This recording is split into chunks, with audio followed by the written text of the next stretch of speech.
देखो, जीवन में क्या होता है ना, जब भी हम दूसरे को देखते हैं, हम क्या सोचते हैं, वो इंसान ये काम कर रहा है।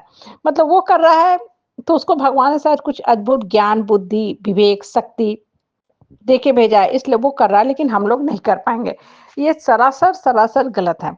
देखो, कोई इंसान कर रहा है ना, तो उसको आप करने को तो देख रहे हो, लेकिन करने के पीछे जो शक्ति छुपी हुई है, जो रहस्य छुपा हुआ है, गुप्त राज, उसको आप नहीं देख रहे हो। इसीलिए आपको बस उस इंसान का जो सामने वाला फ्रंटिंग पार्ट है ना, वो दिखता है। इनफैक्ट देखो, हर इंसान के अंदर अदम्य साहस और शक्ति और हर इंसान जीवन में कर सकता है। बशर्ते कि आप दूसरे की जो चीज़ें हो ना, उसकी तरफ ताका-झाकी बंद करो, बस दूसरे से सीख लो। हम लोग दूसरे का जैसे संपत्ति है, तो ये देखते हैं, अरे उसके पास इतना संपत्ति है, उसके पास ये है, उसके पास वो है। तो वो चीज़ तो देख रहे हैं, लेकिन उसने संपत्ति इकट्ठा करने के लिए बहुत मेहनत भी तो किया होगा, भाग-दौड़ किया होगा, हार्ड वर्क किया होगा, पढ़ाई में है तो बहुत अच्छा से पढ़ाई किया होगा। साथ के साथ उसने अपनी इच्छाओं को भी कंट्रोल करके रखा होगा, पैसा को पानी की तरह नहीं बहाया होगा। बहुत लोग बहुत कमाते हैं, लेकिन उनके हाथ में या तो बोलो धन की रेखा नहीं होती है या दिमाग में बुद्धि नहीं होती है। पैसा को सही ढंग से नहीं इन्वेस्ट कर पाते हैं, तो पैसा बर्बाद कर देते हैं। और फिर वही रोना रोते हैं, अरे क्या करें, पैसा नहीं है, अरे क्या करें, ये नहीं है। 24 घंटे भी सबके लिए इतने ही होते हैं। कुछ लोग कितना काम कर लेते हैं, इतना काम कर लेते हैं कि उनके दिन मीनिंगफुल हो जाते हैं। वो अपना जीवन भी मीनिंगफुल बनाते हैं और दूसरे के लिए भी अवेलेबल होते हैं।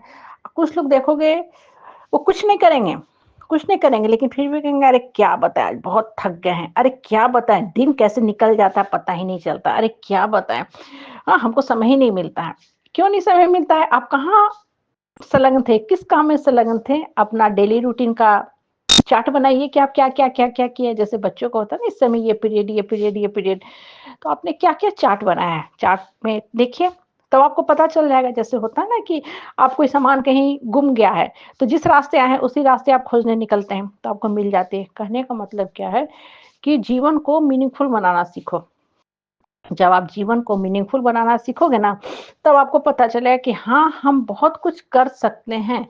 हम तुरंत हार क्यों मान के बैठे? होता क्या है कि हम जीवन में तुरंत हार मान जाते हैं और बस दूसरे का देखते रहते हैं। वो भी तो समय की बर्बादी है ना। दूसरा अपना काम के प्रति संलग्न है, वो आपको समय दे रहा है, नहीं दे रहा है ना, आप उसको मैसेज पे मैसेज करते हो, वो मैसेज भी नहीं पढ़ता है।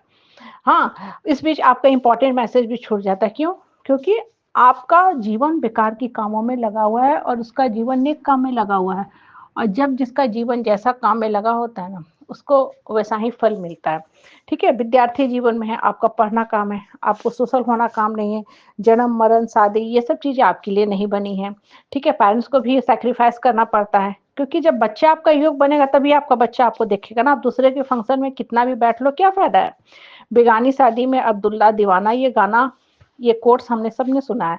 मतलब दूसरे के घर में नाचने से क्या फ़ायदा है? अपना संतान को पढ़ाओ लिखाओ, योग बनाओ कि मेरा संतान योग बने, पैर पे खड़ा हो सके और फिर मेरा जीवन लीला चल सके, दौड़ सके, भाग सके। कहने का मतलब क्या होता है कि मन को हमेशा सकून शांति में रखो, मन को आगे की तरफ लेके चलो। जब मन आगे की तरफ रहेगा, तब बढ़ने का रास्ता आपको अपने आप खोज लेगा। हम लोग ये सब चीज़ें जो होते हैं ना, नहीं करते हैं। और जितना ज़्यादा हम दूसरे की लाइफ में झाँकते हैं ना, अपने अंदर से कुंठा का भाव आता है। हमें लगता है कि अरे वो कर रहा है तो हम क्यों नहीं कर सकते हैं? हाँ, मन में भाव आता है, लेकिन आप उतनी शक्ति को नहीं निकाल पाते हो अपने अंदर से, जिसको हम हिडन पावर पोटेंशियल कहते हैं। हमारे अंदर बहुत ही पोटेंशियल होता है, लेकिन उसकी तरफ कभी कौन-सा ध्यान देते हैं? कोई चिंतन-मंथन करता नहीं करता ना, बैठा रहता है, सोचता रहता है, दूसरे को देखता रहता है, कुंठित होता रहता है। ऐसा करते-करते जीवन का समय निकल जाता है और समझ तब आती है जब जीवन जीने का समय खत्म हो जाता है। इसलिए बोले सही समय पे जागो, नहीं तो सोया रहो वही अच्छा है। स्कूल छूट गई, बस छूट गया, एग्ज़ाम छूट गया, हुँ? तब जागने का क्या फ़ायदा? फिर भर नींद सोया करो, ठंडी का मज़ा लो, वही अच्छा है, रज़ाई में घुसे रहो। अदरवाइज़ जागना है तो सुबह जागो, समय पे जागो, पढ़ाई करो, जीवन चक्र है, बढ़ने का नाम है। और यही जीवन आपको जीवन में आगे लेके जाएगी। कहने का मतलब है, मन को प्रसन्नचित्त रख के काम करना शुरू करो और वर्तमान में जियो। जब वर्तमान में जियोगे ना, तो यही जीवन है। जीवन बहुत सुंदर लगेगा, दूसरे को देखना छोड़ दो, दूसरे से बस सीख लो और आगे बढ़ो। दूसरा क्या कर रहा है, नहीं कर रहा है, उससे क्या मतलब है? अच्छा कर रहा है, अच्छा लग रहा है, सीखो, बुरा कर रहा है, तब भी छोड़ दो। उसके बुरे का फल उसको मिलेगा, तुम उसके जीवन में उलझे रहोगे तो तुम अपना समय बर्बाद करोगे। ठीक है? इसलिए जीवन उठो, चलो, दौड़ो, भागने का नाम है।